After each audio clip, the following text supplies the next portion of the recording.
Hello there, welcome to my channel, Mo Moon. My name is Mo, welcome.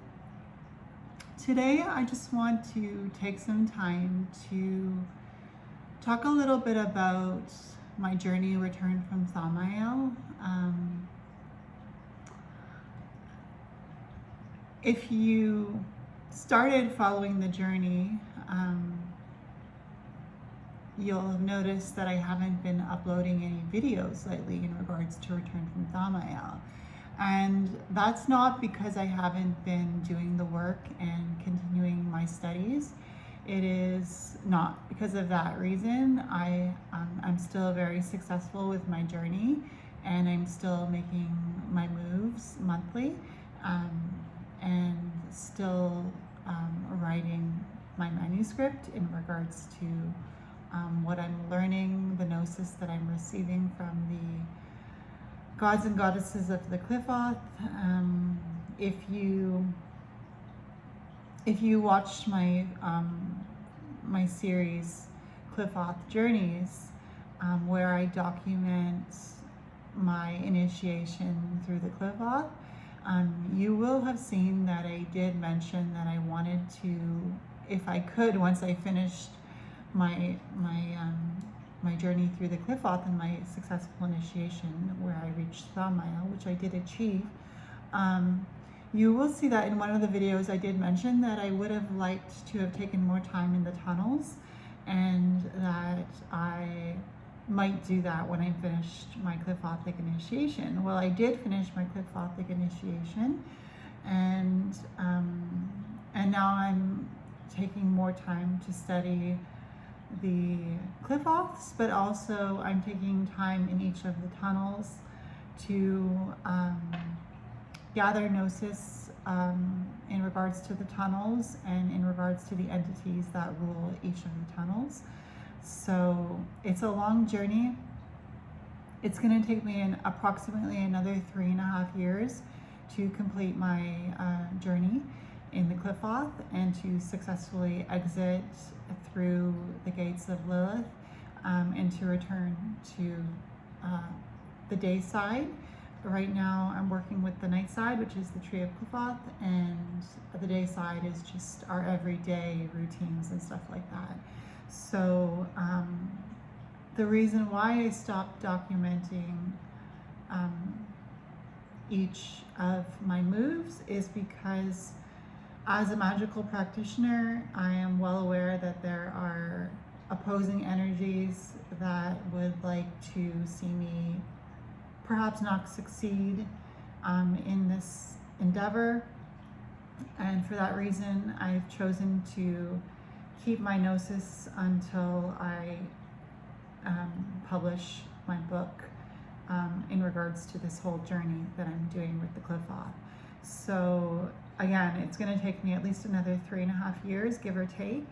And so I will start typing my manuscript after my first book is released, which is going to be August 1st, 2026.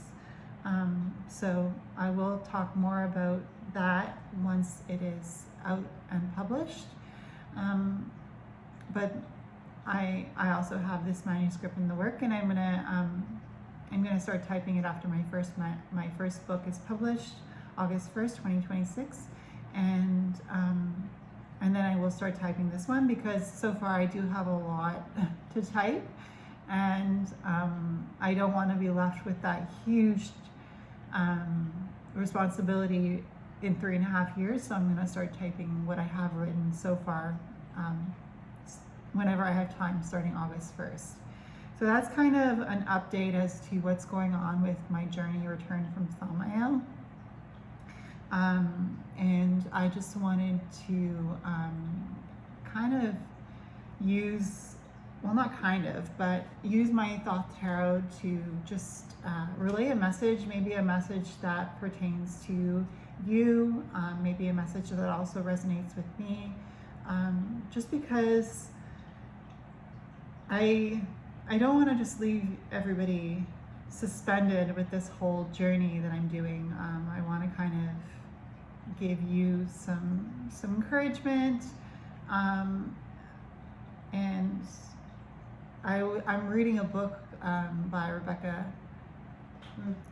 Just a second, I'm gonna go get it.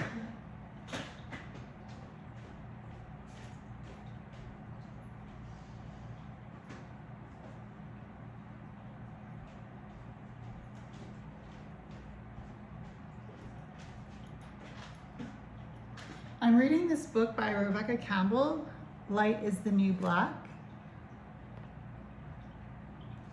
A Guide to Answering Your Soul's Callings and Working Your Light.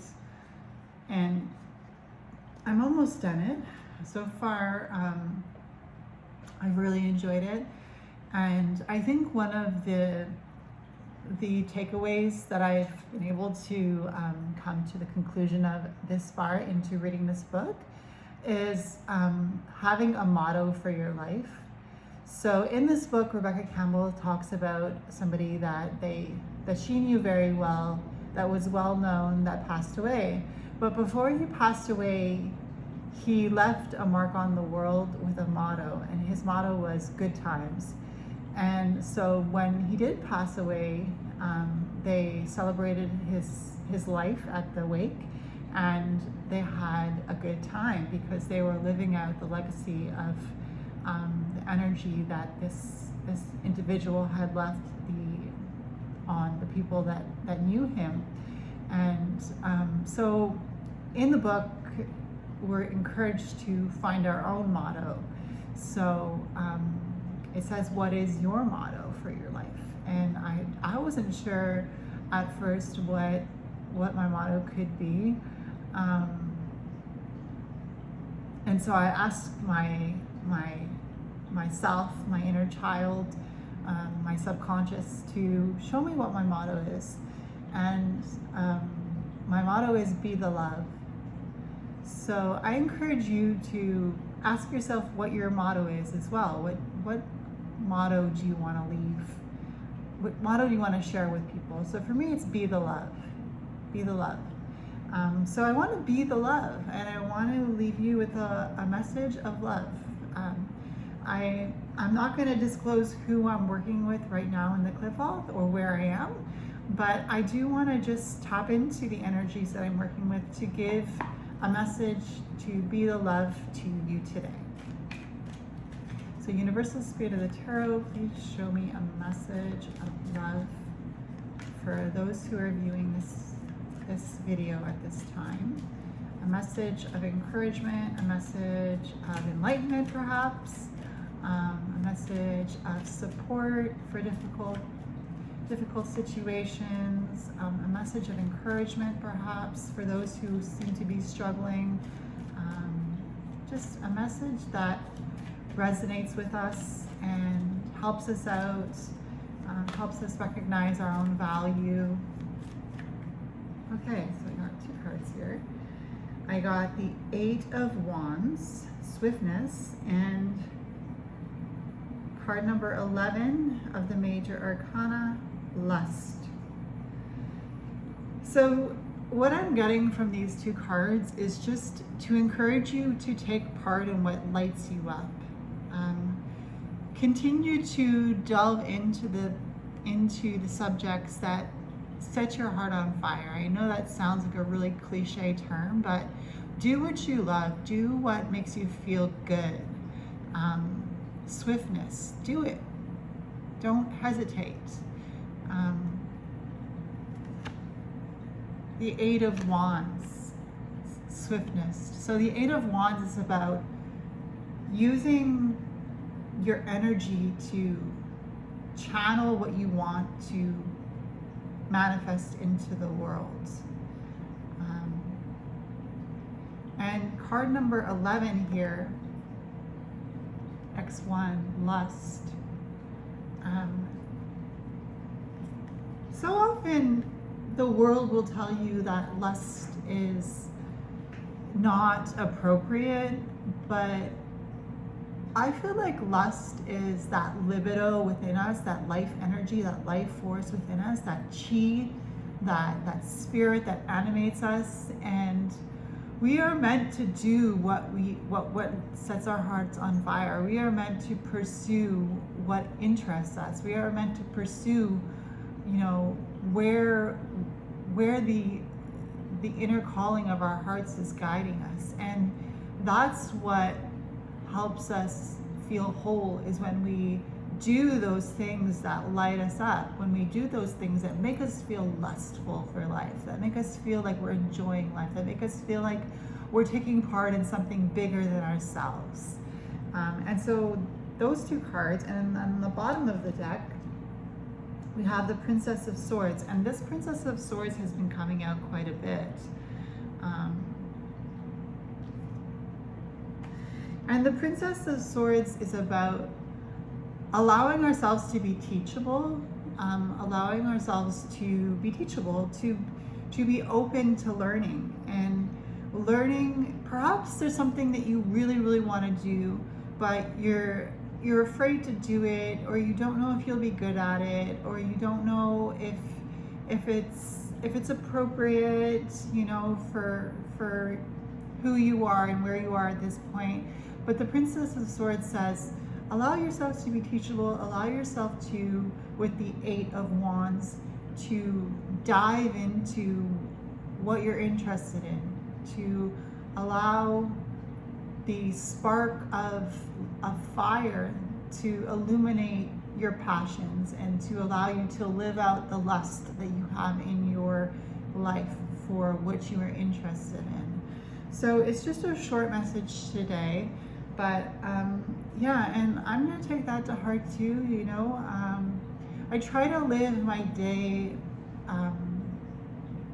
making it magical. I try to make sure that my life has magic woven within and throughout it. And I think when we do what lights us up, we allow that magic to permeate our lives, no matter what we're doing, whether it's something that we don't want to do, like perhaps going to work, or whether it's something that we don't want to do, like perhaps going to do some exercise, or whether it's something that we really want to do, like, I don't know, write a book, or, you know, walk over to the cemetery and spend some time with the spirits in the cemetery.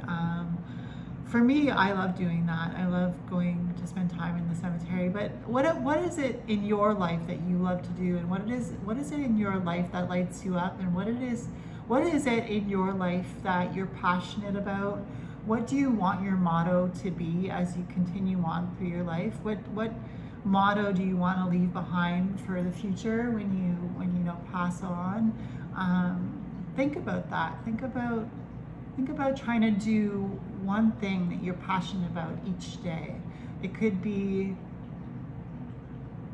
creating something that you want to leave for the world to enjoy. You know, it just, the littlest things sometimes are what, you know, make up the big things. So yeah, I hope you enjoyed this message, and I will talk to you soon.